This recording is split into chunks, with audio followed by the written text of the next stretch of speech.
George Washington Socks, A Time Travel Adventure by Elvira Woodruff. Chapter 1. Matthew Carlton, you're not leaving this table until you finish those peas, Mrs. Carlton said firmly. But, Mom, I've got to finish packing, Matt pleaded.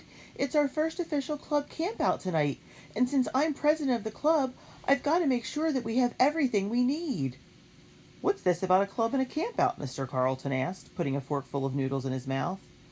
Matt and some of the boys in the neighborhood have started a club and they want to sleep out tonight, Mrs. Carlton told him. It's not just a goofy club, Dad, like stamp collectors or something. It's an adventure club. Tony, Huter, Q, and I are all members. We meet and talk about real adventures that people have had throughout history. Q gave the club this old set of books that his uncle had given him called Great Adventures in History. At every meeting, we're going to read about one adventure. The first one that we picked out is the crossing of the Delaware by George Washington and his army during the Revolutionary War. Q and I did our history report on George Washington, so we know a lot of stuff already that we can tell the other members. We're going to camp out tonight in Tony's yard. It was my idea to start the club in the first place, so I'm the president. I've got a lot of things to check on, so can I please be excused? Matt began to stand up. Hold on, champ, his father chuckled. Your club sounds fine, but you've got peas on your plate that your mother wants you to finish. Just think of them as an adventure in eating. Go on now and finish them up. Matt groaned. I'd rather face a bloodthirsty vampire, or a wild cat, or a... Soon he was lost in thought while imagining all the things he'd rather face than a pile of disgusting green things on his plate. The phone suddenly rang in the kitchen, bringing him back to the reality of the dinner table. He watched as Mr. Carlton got up to answer it. Then Matt stole a glance at his little sister Katie, who was sitting across from him playing with the noodles on her plate. With one hand she poked her fork in and out of the noodles, and with her other hand she twisted one of her bright red curls around her finger. Katie Carlton, how many times do I have to tell you to stop twisting that hair? Mrs. Carlton sighed as she got up and went to the refrigerator. Timing, Matt was thinking. It's all a matter of timing. Quickly he reached over and took the lid off the sugar bowl, then dropped in all the peas from his dish. He placed the lid back on a second before his mother returned to the table. Then he glanced back at Katie, whose mouth had dropped open as she stared at the sugar bowl. Oh, great, Matt moaned to himself, giving her a hard, cold stare. But Katie had begun to giggle. Mr. Carlton got off the phone and returned to the table. He picked up his glass of iced tea. Honey, do you want more sugar for that? Mrs. Carlton asked, passing the sugar bowl to her husband. Mr. Carlton took the sugar bowl and placed it beside his plate. No, I think I'm fine, he said. Katie was unable to suppress herself, and before too long was doubled over in her seat, giggling. And just what is that all about, Catherine? Mrs. Carlton asked, looking over at Katie. Nothing, Mom, Matt reassured her. You know how silly she gets when she starts to play with her food. She was just making the noodles wiggle on her plate like worms. Weren't you, Katie? Matt pinched her arm from under the table. Ow! Katie said, lifting her arm and pointing to the sugar bowl. How would you like to come camping with our club tonight, Katie? Matt blurted out. He was desperate. He couldn't risk his parents handing out any punishments tonight.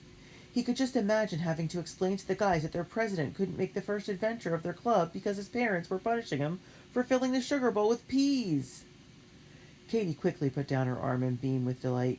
Oh, boy, I'm going camping with Matt. That's good of you to include your sister, Mr. Carlton smiled at Matt. Yes, it's very nice of you, Mrs. Carlton smiled. In fact, everyone was smiling. Everyone except Matt. Great, he thought to himself. My first adventure with the club and I have to drag along a girl. A 7-year-old baby girl.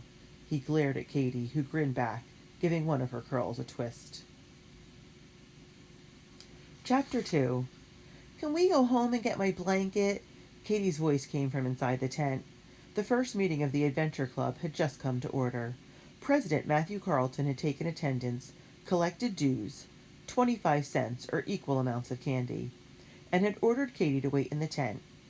Matt shook his head in disgust as he sat at the campfire with the other club members, Tony, Q, and Hooter. Go to sleep, Katie. We can't get your blanket now. It's too late, he called over the crackling of the campfire. Q handed Matt a thick green book. The words Adventures in History, Volume 4, were printed in large gold letters on the cover. Matt looked over to Tony and Hooter. Q and I did our history report together on George Washington, he told them. So if you have any questions, we can probably answer them, since we did so much research. You only read one library book for that report, Tony objected. You can't call one book so much research. You didn't see the size of that book, Tony, Matt told him. It was big, I mean really big. Look, Tony, we're not saying that we know everything about the Revolutionary War, but we did do a report on it, and we do know more than you do, Q said smugly. Okay, guys, let's not waste any more time trying to decide who knows more about the Revolutionary War. Q got this book from his uncle, and none of us have read it yet, so be quiet and listen. Matt opened the book to the page that had a bookmark in it. The crossing of the Delaware River and war for independence, he began. Between the autumn of 1775 and the autumn of 1776, the rebel army had suffered such great losses that many feared the American cause was soon to be lost. I thought we won the war, Hooter interrupted. It sounds like we lost it. We almost did lose it, Matt told him, looking up from the book. That's why this adventure is so incredible. Listen. Matt looked back down to the book and continued to read. As he made his way across New Jersey, General Washington was in desperate need of food and supplies for his ill-clad army. New Jersey was at this time a state divided in its loyalties. Many farmers felt that they still owed their allegiance to King George and would not accept the new Confederate money that the Congress had issued to the army. British spies were everywhere. The rebels themselves were ill-trained and inexperienced soldiers, most of them having more experience with a plow than a bayonet. And a bayonet was a gun that had a sword-like piece at the end of it that they could do hand-to-hand combat with. If these were not enough obstacles for General Washington, the winter of 1776 proved to be the harshest weather that the region had ever experienced. But as discouraged as Washington was, he was not prepared to accept defeat. Not yet. The American army was on the verge of collapse and in desperate need of a victory in order to turn the tide in their favor. The crossing of the Delaware and the taking of Trenton on December 26 proved to be just such a victory. Can you imagine what it must have been like? Matt said suddenly, looking up from the book. Cold, Q replied. Really, really cold. They crossed the river at night, in the middle of rain and ice and snow. They must have been freezing. Just like we're going to be if we let this fire go out, Tony said as he got up to get another log for the fire. Matt put down the book and joined the other club members in carrying over a load of wood from the woodpile to the campsite. Tony's dad had helped them build the fire after they had set up the tent behind the garage. He had given them a long lecture on fire safety before he finally left them alone and went back into the house. Matt thought camping in Tony's yard was okay, but he wished it was a little more wild and dangerous. If Tony's father had let them make camp along the lake like they had wanted to do, it would have been perfect. As it was, Tony's parents kept coming to the kitchen door and peeking out to check on them every 10 minutes. Sometimes they treat me like I was in second grade or something, Tony groaned, waving his mother away from the door. It's probably because you're so small, Q pointed out. Yeah, Tony, I've seen some second graders that are a whole lot bigger than you, Hooter added. Tony shrugged his shoulders. He was used to people pointing out his height, or lack of it. He was the shortest boy in the 5th grade. It's just because of his size that Tony is such an important member of the club, Matt said with authority, sitting back down in front of the fire. It is? Tony squeaked, sitting beside him. Sure, since you're the smallest man, you'll be our scout. You can do all the tracking, traveling ahead of us to check things out without being seen. And since you're so small, you weigh less than any of us. Do you remember those Indian scouts in the Davy Crockett book we read? Remember how they could walk through woods without making a sound? Well, you don't think they weighed 300 pounds, do you? No, I guess not, Tony grinned, throwing his shoulders back and sitting up straight like an Indian scout. Matt turned to Q. Q's name was Quentin, but everyone called him Q for short. Now, Q, you'll be the club's brains, Matt told him. Everyone here knows that you have the fastest brain in the 5th grade, maybe even the whole school. Except for Carla Ponte, Tony interrupted. Have you seen what Carla Ponte looks like lately, Hooter said with a grin. She had her hair permed or something, and it looks like a Brillo pad that's been microwaved. Not too smart. But then, she's a girl. What do you expect? Matt shook his head. Now, Q, we're going to need some quick thinking if we get in some live-or-die situations, so be prepared to think. I know, Q said, taking off his glasses to wipe the mosquito from them. I already thought of that, and I have no intention of perming my hair. So what about me, Hooter interrupted. What's my job? Hooter's real name was Brian Melrose, but he didn't look anything at all like a Brian Melrose. To Matt, he had always looked like a young version of Fred Flintstone. He was big and kind of goofy looking, but he was a softy at heart. In the 3rd grade, he had found a baby owl with a broken wing. He put it in a little box and carried it with him wherever he went, hooting softly to it all the while.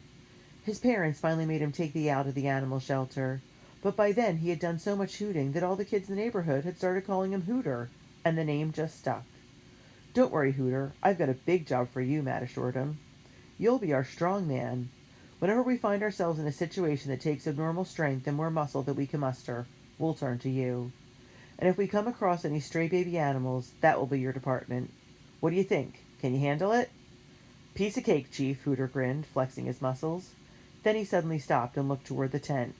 Matt and the rest of the boys followed Hooter's gaze. Everyone was quiet, listening to the little voice coming from the tent. "What's my job, Chief?" Everyone looked at Matt and grinned, but Matt frowned instead. "Forget it, Katie," he scowled. "No girls are allowed in the adventure club," he said firmly. The little voice answered, "I'm not a girl, I'm a sister." "No, Katie, what you are is a pain. Now be quiet and go to sleep." The only reply from the tent was some loud sniffing. "Oh, Matt, have a heart." Hooter stood up and walked toward the tent. "Why can't we make her a visiting member, just for tonight?" "Technically speaking, the club's charter dictates that no females are allowed in the club, visiting or otherwise," Q told him. Okay, but it's like Katie said, she's not a girl, she's a relative. That should count for something," Hooter pointed out. "None of you guys have a little sister, and believe me, you don't know what pains they could be," Matt tried to explain. "I sort of know how she feels," Tony said. "It's not much fun always being the littlest and the one that always gets left out." "Come on, Matt, just for tonight. She can't be that bad," Hooter laughed, opening the tent. "Okay," Matt sighed, "but don't say I didn't warn you."